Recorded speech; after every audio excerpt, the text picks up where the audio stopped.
दोस्तों, मैं मनीषा और आज मैं कक्षा 10 के गणित का अध्याय 4 द्विघात समीकरण इस पे मैं चर्चा करूंगी और आपको मैं ऐसे बताऊंगी कि इसमें जितने सारे क्वेश्चंस हैं, जैसे द्विघात समीकरण हो गया, इसको एबीसी कैसे इसमें छाटेंगे, द्विघात समीकरण होता क्या है, इन सारी चीज़ों पर मैं चर्चा करूंगी और आपको इस सारी चीज़ों को समझना कैसे मैं बहुत सारी चीज़ों को बताऊंगी। देख लेते हैं सबसे पहले द्विघात समीकरण। तो ये द्विघात समीकरण क्या होता है? तो सबसे पहले कि ये द्विघात समीकरण होता क्या है। तो ऐसा समीकरण जिसमें चर की अधिकतम घात 2 हो तो वो क्या होगा, द्विघात समीकरण होगा। जैसे कि चर की अधिकतम क्या होना चाहिए, 2 होना चाहिए। जैसे यहाँ पे मैं बात करूँ x की 2 प्लस x प्लस 3 बराबर 0। यहाँ पे आप देख सकते हैं कि क्या है, x की क्या है अधिकतम घात कितनी है 2, और यहाँ पे क्या है x की 1 घात है, और यहाँ पे क्या है अचर है। यानी कहने का मतलब ये है कि इसमें क्या होगा, पूरे 3 पद होंगे। पहला तो ये जिसकी 2 घात होगी, और दूसरा ये जिसकी 1 घात होगी, और तीसरा अचर होगा। तो यहाँ पे क्या होगा, तीसरा क्या होगा, अचर होगा। तो यहाँ पे क्या ऐसा भी हो सकता है, जैसे कि x की घात मैंने 2 कर दिया प्लस x बराबर 0, ऐसे भी हो सकता है। यानी कहने का मतलब ये है कि अधिकतम घात चर की 2 होनी चाहिए। तो यहाँ पे ऐसे भी हो सकता है। तो इसका मैं आगे भी बता दूं कि x की 2 प्लस x प्लस 3 बराबर 0, यह हमारा क्या है, द्विघात समीकरण है। तो यहाँ पे क्या है, ये जो हमारा x है इसे हम क्या करें, x है यानी कि अधिकतम 2 घात वाला चर। तो इसके साथ में कुछ गुणांक में भी हो सकता है, यानी कि इससे जुड़ा हुआ कुछ गुणे में भी हो सकता है, इसके गुणे में भी हो सकता है, और यहाँ पे जो x है इसके गुणे में भी हो सकता है।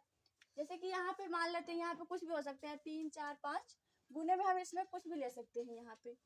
तो यहाँ पे क्या हो जाए, गुणे में इसके हो सकता है कुछ भी, यहाँ पे भी गुणे में हम 2 ले सकते हैं। तो कहने का मतलब ये है कि इनके गुणांक भी होते हैं। तो अब हम बात करते हैं, जैसे कि ये हो गया द्विघात समीकरण। तो अब हम बात करते हैं ए बी सी, इसमें से ए बी सी कैसे छाटें। तो जैसे कि हमने बताया कि जो x जो होता है जिसमें अधिकतम घात होती है, तो उसके साथ जो गुणे में होता है उसे तो हम कहते हैं a। जो x स्क्वायर का गुणांक होता है, जो x की घात 2 का गुणांक होता है, उसे हम कहते हैं a, यानी कि a गुने x की 2। और जो केवल x होता है यानी 1 घात वाला होता है, जो उसके गुणांक में होता है, उसे हम कहते हैं b। तो ये हो गया b, और क्या है x। और तीसरा तो अचर होता है, तो उसको हम क्या करते हैं, ऐसे लिख देते हैं। तो यहाँ पे कुछ भी हो सकता है। तो जो तीसरा होता है हमारा अचर होता है। तो पहला जो होता है हमारा 2 घात वाला, उसको हमने a कर दिया उसके गुणांक को, और 1 घात वाले के गुणांक को हमने b कर दिया, और बाकी जो अचर होता है उसको हम कहते हैं c, बराबर 0। ये होता है फॉर्मेट, ये होता है द्विघात समीकरण का फॉर्मेट। हमें जब भी द्विघात समीकरण मिलेगा तो हमें ऐसे करके द्विघात समीकरण क्या करना है, बनाना है या इसे हल करना है। तो यहाँ पे दोस्तों क्या होता है, लेकिन एक और शर्त हमें याद रखना है, जो a होता है यानी कि एक्स स्क्वायर का गुणांक, जिसकी अधिकतम घात 2 होती है, उसका जो गुणांक होता है वो क्या होता है, 0 नहीं होना चाहिए। यानी कि जो a होता है अधिकतम घात वाली, जो अधिकतम 2 घात वाली के जो गुणांक होता है वो 0 नहीं होना चाहिए, यानी कि ये 0 नहीं होना चाहिए। बाकी अब b और c 0 हो सकते हैं, कोई फर्क नहीं पड़ता। लेकिन यदि ये 0 हुआ, जरा ध्यान से देखिए दोस्तों, यदि ये 0 हो गया ये, तो ये यहाँ पे क्या कर देगा, सबको ये 0 कर देगा, और 0 कर देगा तो क्या होगा, x की अधिकतम घात रही नहीं जाएगी 2। जब 2 ही नहीं रह जाएगी तो क्या होगा, उसमें उस समीकरण में 2 घात ही नहीं जाएगी। तो 2 घात नहीं रह जाएगी तो अधिकतम घात 2 होनी ही चाहिए, और वो रहेगी नहीं तो क्या होगा, द्विघात समीकरण नहीं होगा। तो फिर तो ये द्विघात समीकरण ही नहीं रह गया। तो इसीलिए ये का मान क्या होना चाहिए, 0 नहीं होना चाहिए। बाकी हम क्या कर सकते हैं, यहाँ पे जो है b का मान c का मान 0 हो, कोई फर्क नहीं पड़ता, लेकिन ये का मान 0 नहीं होना चाहिए, x गुणांक 0 नहीं होना चाहिए। अब यहाँ पे जैसे है, हम यहाँ पे ले लेते जैसे कि ये है x स्क्वायर बराबर 0। तो क्या ये द्विघात समीकरण है? तो जी हाँ, बिल्कुल है द्विघात समीकरण, क्योंकि इसमें क्या है, चर की अधिकतम घात कितनी है? 2। यहाँ पे चर की अधिकतम घात 2 है, तो क्या है, ये द्विघात समीकरण है। क्योंकि जहाँ पे ये x का स्क्वायर है, जहाँ x की जो अधिकतम घात 2 है, इसके गुणे में क्या है? 1। तो a का मान कितना हो गया? 1 हुआ। और फिर क्या होता है? b कुछ नहीं है, यानी कि 0। और c भी कितना है? 0। तो ये क्या हुआ, यहाँ पे क्या हुआ, जब एक गुणांक का मान 1 है, तो यानी कि ये द्विघात समीकरण है। तो ऐसे ही करके चाहे हम a का मान कुछ भी रख लें तो द्विघात समीकरण जरूर होगा, लेकिन हमें क्या रखना नहीं है? 0 नहीं रखना चाहिए, 0 नहीं रखना है।